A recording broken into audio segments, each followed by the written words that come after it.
How many four-letter words can I use on that? Don't get taken down. Figure it out. Find a way to not get taken down, even if there's a minute left. Oh, Nick, I'm a top guy, so I love top wrestling. We have an amazing culture within our program, and we build it. We don't buy it. We build it. So I think that wrestling is the greatest sport on earth.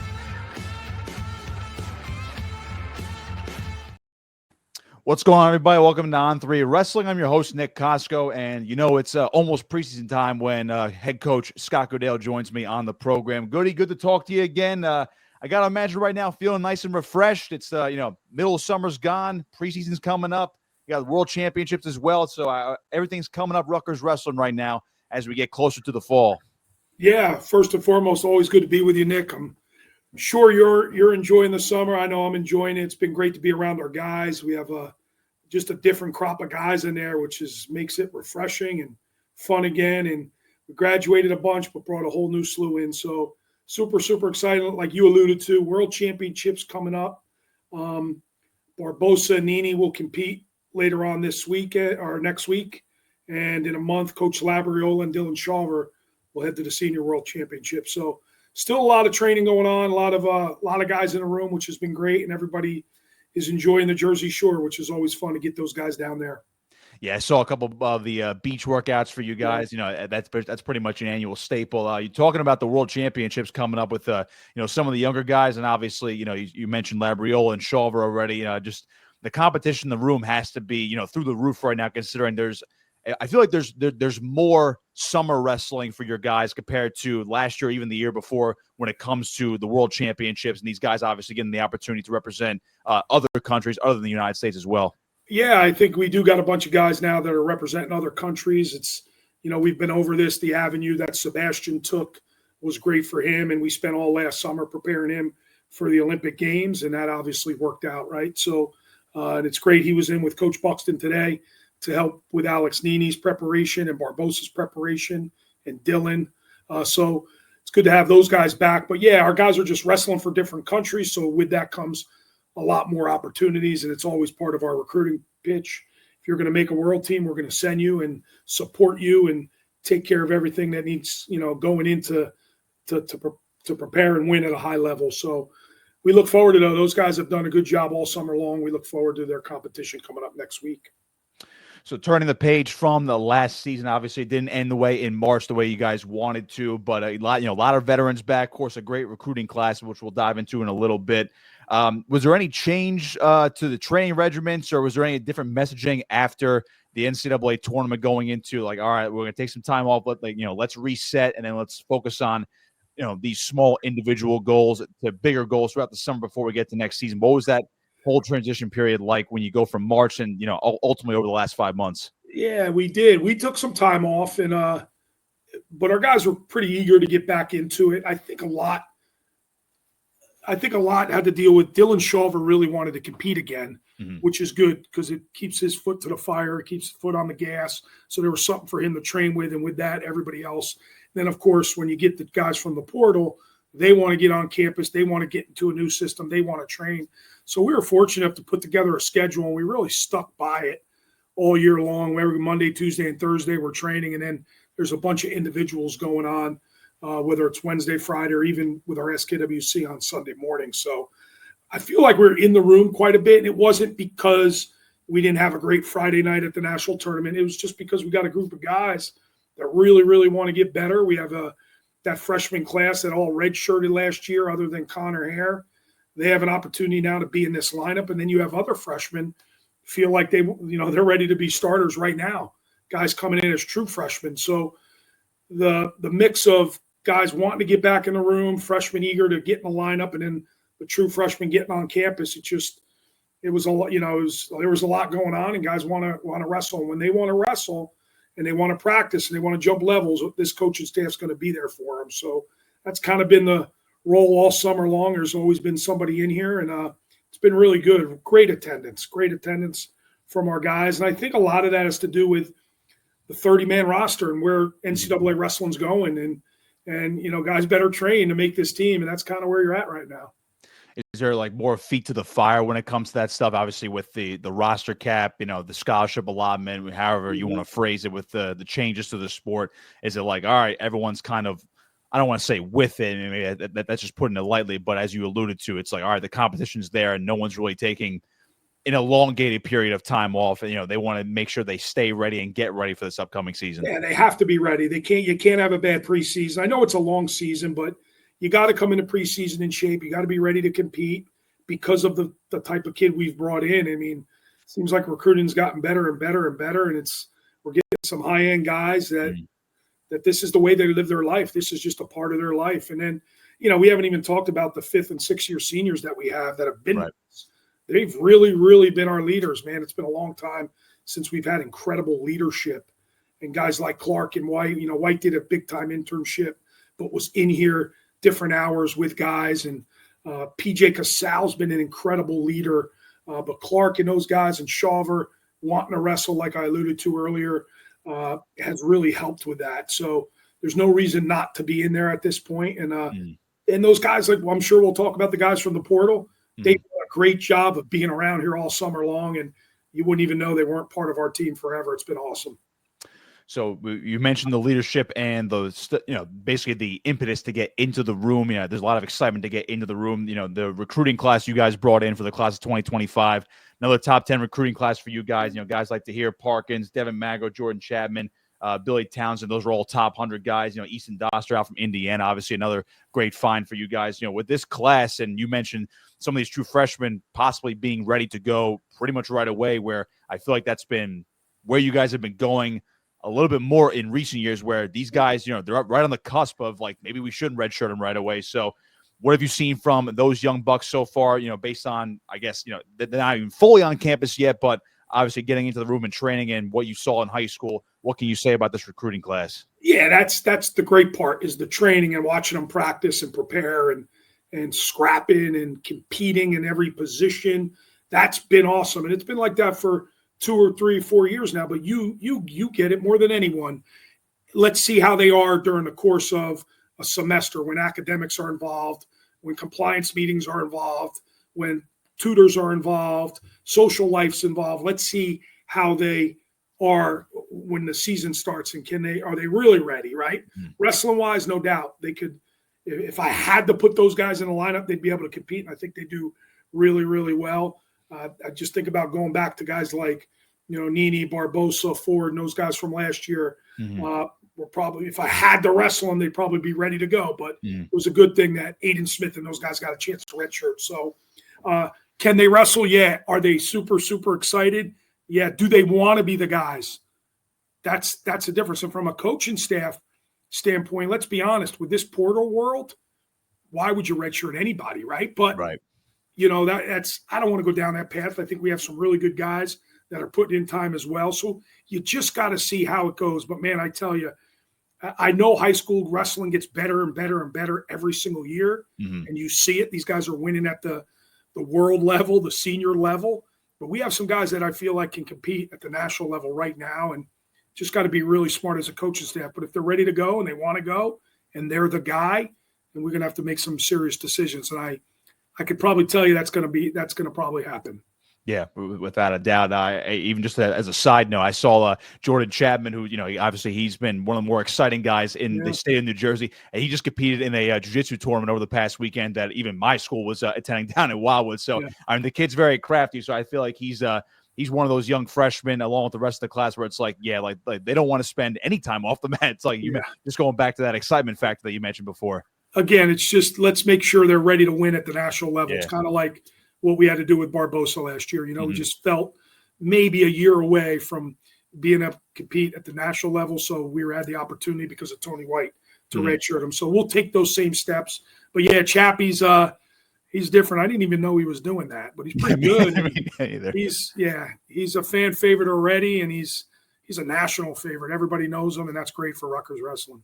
Without a doubt. So the veterans you mentioned, there are plenty of them on this roster. Some of the transfers, of course. Lenny Pinto comes in from Nebraska. He was the quote-unquote big fish, based on his accolades with the Huskers. Remy Cotton, NCAA qualifier last year from Michigan State. Hunter Kaka, of course, a great career over at Virginia Tech. And you mentioned Patrick Adams as well, coming in to help out with the lightweights, coming over from Northwestern. Just a lot of veterans, a lot of experience. Those guys coming into the room, and they filled holes like right at heavyweight with Hunter Kaka. You mentioned Lenny Pinto. You sub out Jackson Turley after he graduates. You get another veteran there like Pinto, and of course the Mikey Labriola connection does help within the room as well. What can you say about this transfer class and what they've already brought to the Rutgers room? Yeah, I will just say this, man. They've been awesome to work with. They've been so coachable, and that doesn't shock me. I mean, they come from great programs, but they love to train. It's been really, really cool. It's been, sometimes you get somebody, a big recruit from a portal, and this is the way I do things. All of them, all 4 guys have been just open to what we do here. They fit in with our guys great. They're all living here. Kaka just loves to train. I got this whole CrossFit thing now. I'm somehow addicted to. It's taken over my golf, cost me a couple club championships, but that's neither here nor there. But Kaka just loves we share workouts doing that. And so that's been fun. Pinto's just a horse. So he's been great, but just been super coachable. And again, been here really all summer long, other than a vacation here or there. These guys have been around. So they're part of this team. It's been pretty cool. You talk about their accolades. Kaka, Pinto a couple times, Joey Oliveri, Shawver last year.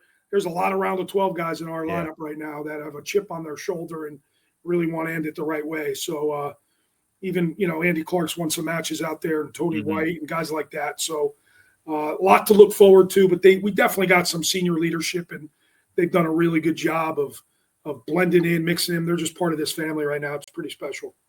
Without a doubt. I mean, you mean to tell me that Hunter Kaka, again, if people haven't seen him on social media, like, the training horse that he is, he's the one who got you into CrossFit? I've seen your work. No, he just always did it. When he came out on his trip, he did it, and he just likes it. So I started doing it because it's close to my house. And next thing you know, between him and Connor Hare and PJ, I'm sharing these workouts, and they've been a lot of fun, man. They're hard, and it's one good thing with CrossFit. It's something totally different from wrestling, and every day you get your butt kicked in.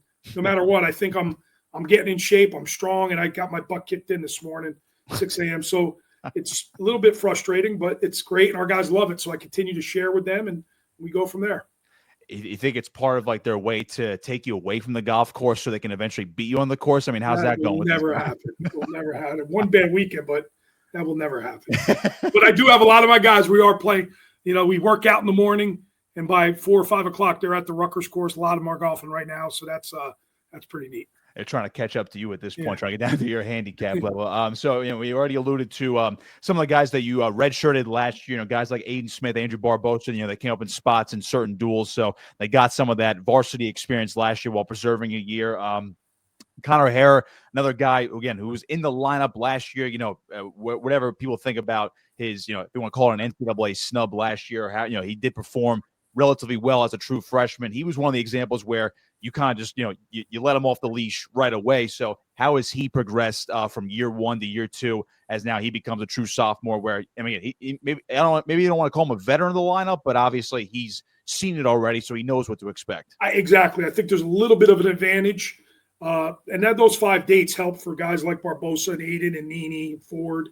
But Connor's been through it. He's been through the travel, the Big Ten. He's been through the Friday, Sunday. He's been through the Big Ten championships. But you remember, he ends his season by beating a kid from Northwestern, Chumley, who takes 4th in the country. So right now there's a chip on his shoulder. Man, 1, I should have been there. 2, I could beat anybody in the country. So he's trained that way. He's been super, super consistent with his training and staying here, being down here all week long. So that's been great. He's just getting better. It's a normal progression, right? You're going to get better when you put the time into your craft, and he's done that. We're scheduled to take a trip with Barbosa to Pan Ams. That didn't work out, but he's done a lot of training with him. So again, feet to the fire, right? He's training for something right now, and he kind of does. You look at our lineup, and I don't, you never know who's going to start. We talked about all these guys and who's coming back, and our senior leadership and our senior, how they're veterans, but we've got a lot of depth. But if you look at it on paper, you'll probably have 8 or 9 guys ranked in the top 15 right out of the gate. Other than Aiden, I don't think he'll be a top 15 guy out of the chute. But other than that, we'll probably have our whole team ranked in the top 15. What does that mean? Absolutely nothing. It means they've done something right. They have some accolades. They've won some big matches and big spots. And as we know, unfortunately, means very, very little until the last third Saturday in March. But I can tell you this, we have a very, very good lineup. We could do some really special things. I know it'll come down to that third Saturday in March. Guys that have Actually, been, I should say third Friday in March. Yeah, third Friday. That's the big one. It's either blood round or semis. You never know what's going to happen on that Friday night. So you mentioned the veterans and the guys that have been staples of this pretty good lineup over the last 5 years, 5-6 years at this point. Dylan Shawver is one of them. We alluded to him. Joey Oliveira and Andrew Clark. Those are.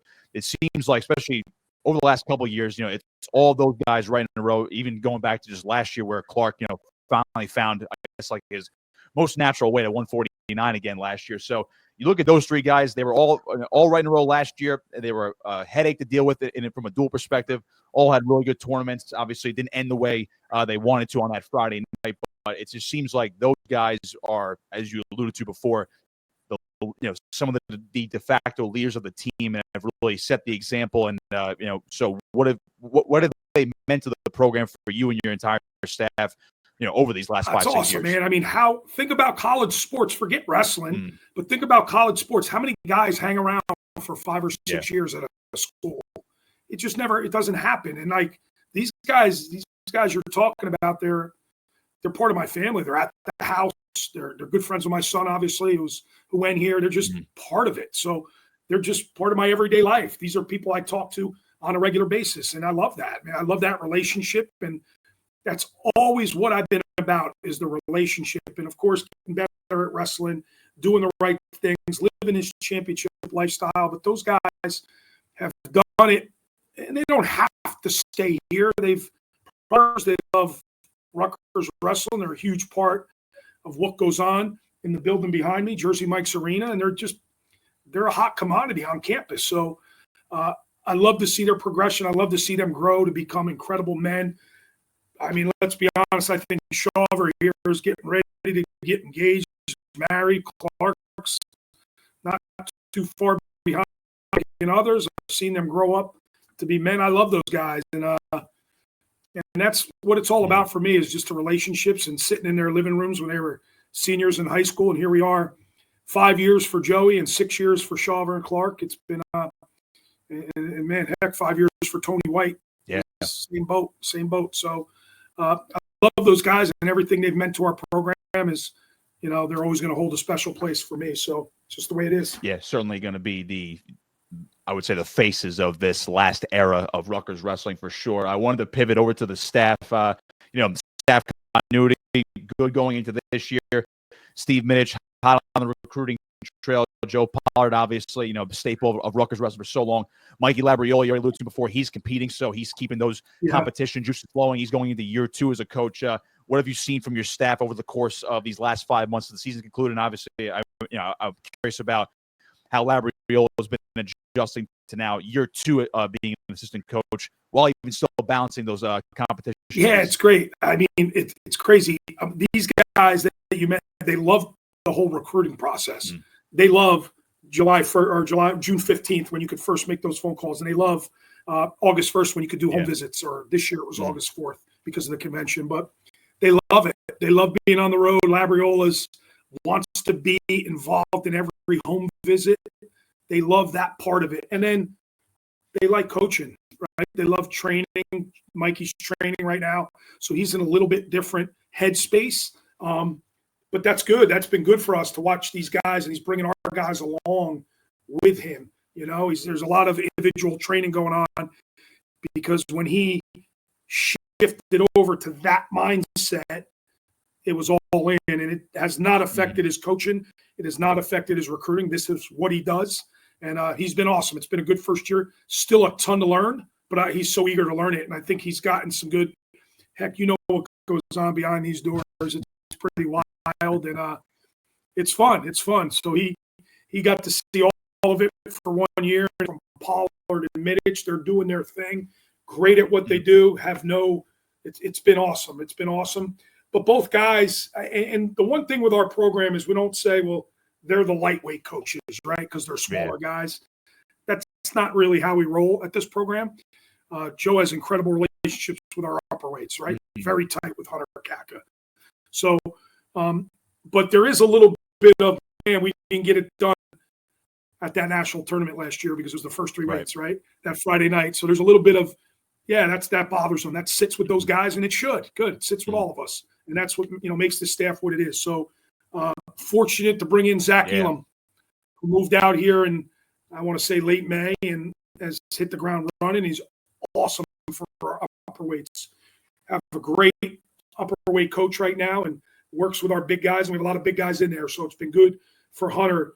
It's been good for Toronzo. It's been good for Remy and PJ and Packer and those guys. So having him around has been great in the club. So the staff's doing awesome. And those guys all live down in Belmar, which is cool, with Director of Ops Mikey Simmons. So we're super close with them. We get together on weekends. It's been a good thing. And I look forward to watching those guys grow. No secret, every job that opens, they're going to come after Joe and Steve. It happened again. And we're fortunate if they love it here, but I want them to branch out. And, I want them every time, like I said, I got to take a phone call, and I understand it, and that's part of it. But I want those guys to branch out, and one day it's going to be Labriola, let's be honest, right? So it's all good. It's been fun, and they've been great for our team. Yeah, I was actually just about to pivot over to Zach Elam because you guys announced his signing to the SKWC about 3-4 months ago, whatever the case may be. But, big get for you guys. You mentioned having that other upper weight presence in the practice room. Obviously, he's going to pursue his Olympic dreams and his world dreams. I believe representing Italy is the plan for him. It's getting harder and harder, to be honest with you. So we'll see. We're going down that path. And I'll be over there with those guys at the World Championships. We'll have a chance to talk to Team Italy. But we'll see. I mean, if not, he'll wrestle for USA. But he's involved in those leagues. He'll be wrestling a lot, even scholastically, come October. What's it been like to have him in the room? I guess maybe just from a pure wrestling standpoint, considering what he did over at Missouri. Obviously, his brother's still wrestling. He's got one more year over at Iowa State now this year. But that's a really good wrestling family, and they both accomplished a lot. So, what was it like to bring Zach in from a pure another guy who was just training, so he's bringing these guys along. He's lifting with guys, doing extra workouts with guys. It's not that I didn't have that, but it's always nice to have a coach that can wrestle. I don't want to wrestle with a guy 250 anymore, right? So it's just good to have a coach in there that's always here and always willing to give his time. So plus he's training, so he needs our guys like they need him. So that's been pretty cool. And I've read somewhere where RTC's dead. RTC's doing better than it's ever done. We're just being really, really selective on who we've brought in, and we brought in some other guys and gone through an interview process, and for whatever reason, things didn't work out. But we're going to still continue to hire RTC athletes that train with our guys. But even Kamal, we still have Kamal who's overseas right now at a training camp. So we still got 3 or 4 guys in the club, but Zach's been great. Zach's been great. Like I said, just having a heavyweight presence to take him off to the side. Now remember, doesn't wrestle like your normal heavyweight. I guess at his national tournament, the year he actually beat Yara, I think and then he beat Hunter. He actually beat Hunter first. All rideouts, 1-0 rideouts. So really good on top.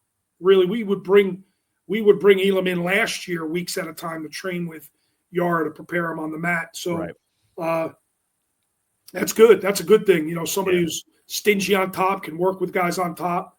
Could be a big, big difference come Big Ten national tournament season. So I'm actually looking forward to once we really get in the scholastic season and he could do these individual group workouts or whatever you call them with these guys. It'll be interesting.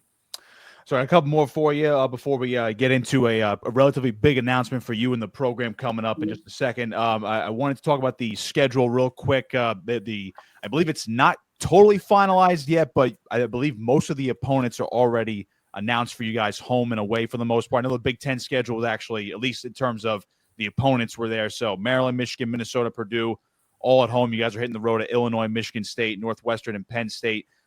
Any other scheduling tidbits that have not been announced yet that you're ready to, or I guess I'm quick glance at it right now. If you don't mind, I'm just going to open up. I got this little sliding door. You can't see it, but so we'll start with a home quad, like we pretty much remember. We used to always do those. Yep. So we'll do that with Bloom, Gardner-Webb, and Centenary, local school from Jersey. They always like to come in, so that'll be good to open up the year. And then that next weekend, we'll wrestle Navy in a duel. Some guys will go unattached to the journeyman the next day, but we'll have a standalone dual meet with Navy. we will go to the Keystone Open, a little bit different Mhm. on our schedule, down to Pennsylvania. We'll bring, I think it's about 18 guys we'll bring down there. Then, of course, we have two dates, big duels, North Carolina State paired with Davidson. We're going to return what they did last year at Poland Springs Arena in Toms River. We're going to return that to the Raleigh area, to a school down there and wrestle North Carolina State. That's on December 7th. And then that very next weekend, interesting, we'll bring Oklahoma into town Saturday night. So that'll be good. That'll be, I mean, they've done a heck of a job in the portal as well. They got a lot of guys, some of our guys, a bunch of Jersey guys. So that'll be good. And we'll get a chance to wrestle those guys, followed by Drexel the very next day. So Ryder away on the schedule. We still have not scheduled Princeton. We will do that once I get the Big Ten dates and where they're at. You know who we're wrestling, just don't know the dates. And we'll end with that midweek match we always do now at Hofstra, last one of the year, and have 2.5 weeks to prepare for the Big Ten. So I don't believe, we'll have Midlands in there in some fashion. Won't put it on our schedule, but we'll send guys out to Midlands for sure, based on who needs it and all that good stuff. And that's really it. I mean, it'll be interesting when we get the dates of our 8 Big Ten duels. For sure. And you mentioned Oklahoma, right? That's December 13th, you said? December 13th, I believe that's a Saturday night. Maybe a Saturday afternoon, which the one negative right now, it could run into Seton Hall, Rutgers basketball. Gotcha. Okay. I would love to just move the times for that matchup. Yeah, that'll be a good one. Big 10 versus Big 12. Obviously, you alluded to already. Oklahoma doing big things in the portal. Roger Kish doing a good job. One more on the schedule, then we'll bring in. Get to the big announcement here. The All-Star Classic. You tweeted out that will be hosted at JMA on November 1st. Any other details to be shared about that? Do you know anything about the card yet, or is it just like, all right, we're hosting the All-Star Classic? Here we go. Yeah, I know we bid pretty strong for it. We wanted to bring it here. I think Flo, who runs that event, understands the significance of doing it in front of a crowd. I think we're the perfect place for that. We've been fortunate. Final X, now the All-Star match. We've ran the Big Ten championships here. We've ran the team states for New Jersey wrestling here. This, to me, I mean, clearly Penn State's a huge draw. This is a pretty big draw when it comes to wrestling at this level. So just fitting that the All-Star match will be here. Don't have any details on who's in it. Would love to have representation from Rutgers. If they go that direction, we certainly won't say no to it. But we haven't come up with Flo will come up with who they're bringing, who they're inviting, and go from there. But ticket sales, there'll be an announcement here shortly. There's always a little red tape and contracts and all that stuff you got to deal with. So I don't know. You say you're going to wrestle, just get it on a date, get the tickets going. But there's a little bit more to it. So that'll all be happening here in the next 48 hours, and then we'll go from there. But November 1st, All-Star match at Jersey Mike's Arena, 7:00 start. Should be a great draw. Yeah, that's going to be a good one. Really looking forward to that. And obviously, having it, right in your own backyard is always good. So, all right, we've done enough. It's still the summer, so we can talk about wrestling all day, but there's a huge announcement for you guys. First college wrestling team to do this, and I'll let you take the floor of what Rutgers has in store for this coming season. Well, I know we're going to have Andrew on a little bit, and he'll do a better job of explaining this, but we are going to partner up with Fanstake, which is a company that helps in the NIL landscape. And it's really just people who are interested, whether it's recruits or whether it's guys on our team interested in really sponsor them, and I guess you would say. And I don't know if I'm doing this justice, but basically you're taking a stake in a certain kid. So, for example, if Nick Kosko, and this might not be a great example since you're part of our broadcasting team, but if Nick Kosko loves a certain recruit and he knows we're recruiting them and he's on our list, which you could go to the website and look at that list, and you really want this recruit, you could put in $100 and she could put in $100. And next thing you know, he's got $50,000 in there. But if he decides to go somewhere else, you get your money back. So you're putting a stake on that recruit. You could also put a stake on the guys that are already on the team, and their QR code will be all over the arena when they're wrestling. But if somebody like Andrew Barbosa hits a good move, you hit the QR code. I like that kid. I want to donate to that kid. I want to put a stake on that kid, and he gets this pot, and it's an NIL landscape for Andrew Barbosa, and there's a certain amount of money in there. That's Andrew's, and obviously some will go to the company, some will go to our program. But, yeah, we're the first team to do it. some of the recruits will find out what schools really want them, or Yeah. if Rutgers fans really want that recruit. Right. You know, if it's a local kid in Jersey, we'll see if the fans from Jersey really want that recruit, and they'll put their money where their mouth is, but make a stake in those particular athletes. And again, if they come, great. If not, you get your money back. So that's kind of how it goes for the recruiting end. And then obviously the guys on our team, something that'll be gearing up all year long based on, you know, family members and fans and however you want to do. So that's pretty much the gist of it. It's called Fanstake. It's an incredible, they obviously have the landscape of basketball and football that has done really, really well. We are the first team they're going to try with wrestling, and I don't think we'll be the last, but we are the first team to do it, and that's pretty exciting. So we're going to make this work. Yeah, I was just about to mention that football and basketball, huge with the NIL space. Of course, college wrestling fans know that this sport has been huge with the NIL as well. You know, however you want to look at it, but Fanstake already in the two big sports, coming over to college wrestling, and Rutgers wrestling will be the first team to be associated with Fanstake. I will say this quick story before we bring Andrew on. I know because this kind of sold it for me. There was a recruit that had about 5 or 6 schools involved in this Fanstake. I believe it was a Louisville kid. I don't remember the name last year. $75,000 from the Louisville fan base for basketball. Duke only had $40,000. He chose to go to Louisville. So if you staked him in Louisville, that's where he went, and you did a good job. You got him there. So it's a good way to look at it. They got their money back. So big time recruit too. I'm sure Andrew will talk about it. Yeah, that's a good way to look at it. So you mentioned Andrew Phillips of Fanstake. Let's bring him on now to the program. Andrew, welcome to On3 Wrestling, and I'm glad you're with us on this call because I would like you to also explain, you know how Fanstake came about and why now college wrestling compared to, again, football and basketball, quite obvious, but now you guys are diving into the NIL space with college wrestling. No, it's so exciting. We're just absolutely thrilled. Coach Nick, appreciate the chance to be on. While I was backstage, I'm a football guy. It struck me, if it ever happened in a practice, you're talking about, coaches being able to get in and wrestle. Like if it ever happened in a practice where a coach is like, hey, let me just throw a helmet on and go do one-on-ones. Like I that wouldn't have been a good thing. You guys are just built different. But no, we're extremely thrilled. Like Coach mentioned, Rutgers Wrestling is going to be the first wrestling program in the country that's on Fanstake. And basically what that means is that individual Rutgers fans, and Coach, you did a really good job of explaining it. You always say, I don't know if I'm explaining it right. That was perfect. Individual Rutgers fans can come on the platform, and whether it's Jordan Chapman or any of your other favorite wrestlers, you can place what's called a stake with that wrestler. What that means is if they decide to stay at Rutgers for a year, then great. The funds that are collected along with your contribution and everybody else's, those convert into an NIL endorsement deal between our platform and that wrestler. So they will endorse the Fanstake platform. The size of that endorsement is determined by what's ever collected in the platform on their behalf. And if they decide to hit the portal or go somewhere else, then everybody gets their money back. So it's truly a no-risk way to support your fans, support your favorite wrestlers and athletes, keep supporting the program.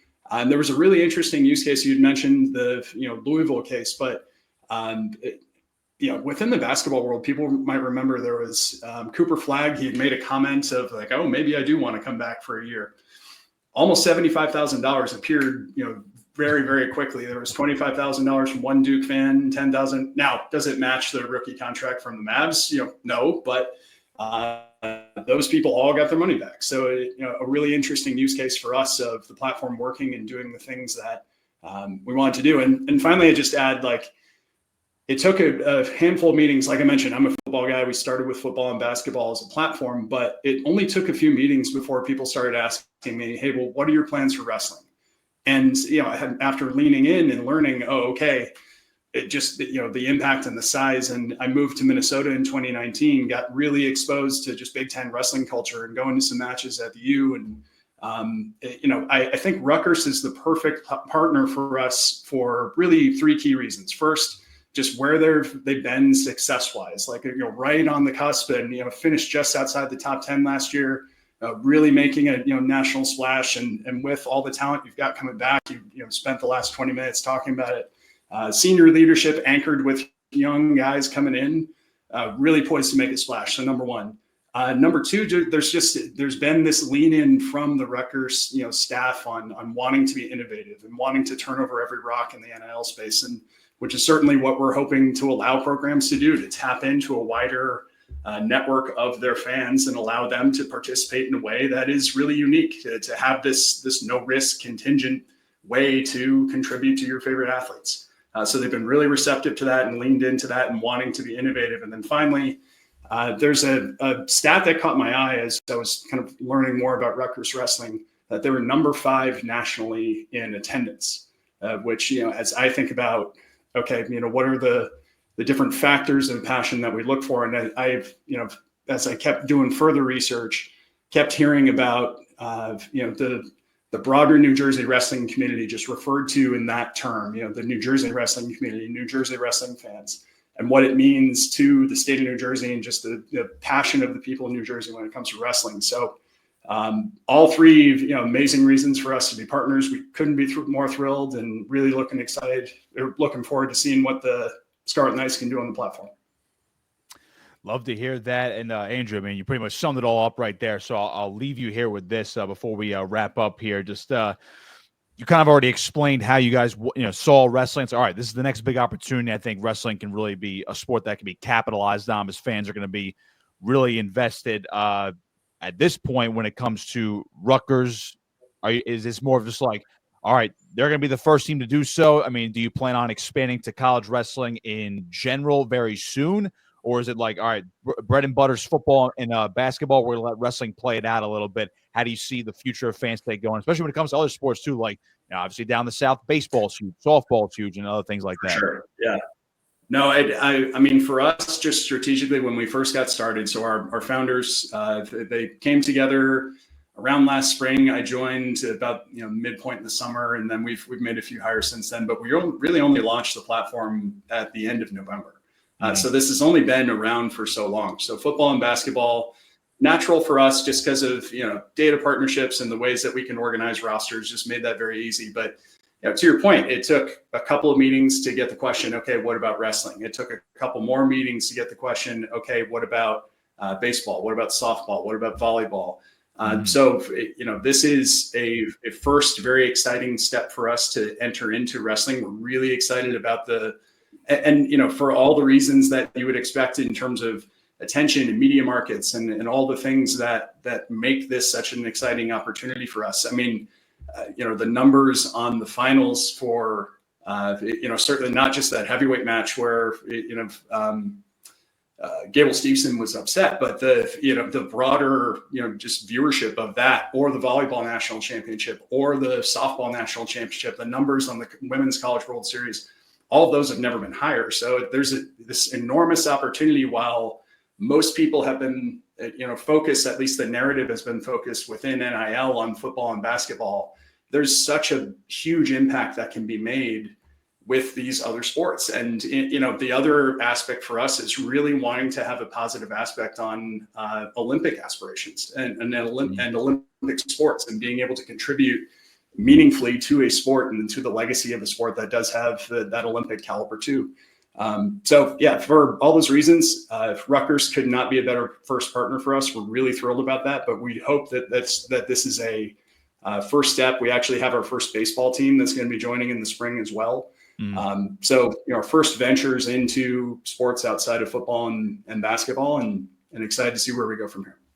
Andrew Phillips of Fanstake. Be sure to check out the information at fanstake.com. And obviously, if you want to sign up, you heard it from Goody already. You want to start staking some Rutgers athletes, some Rutgers wrestling athletes. There's a way to do it now, quite easily. Everyone's got a phone in their pocket, so get out those QR codes. Andrew, thank you, my man. I appreciate your time today, and we're looking forward to seeing this partnership really grow here with Fanstake and Rutgers.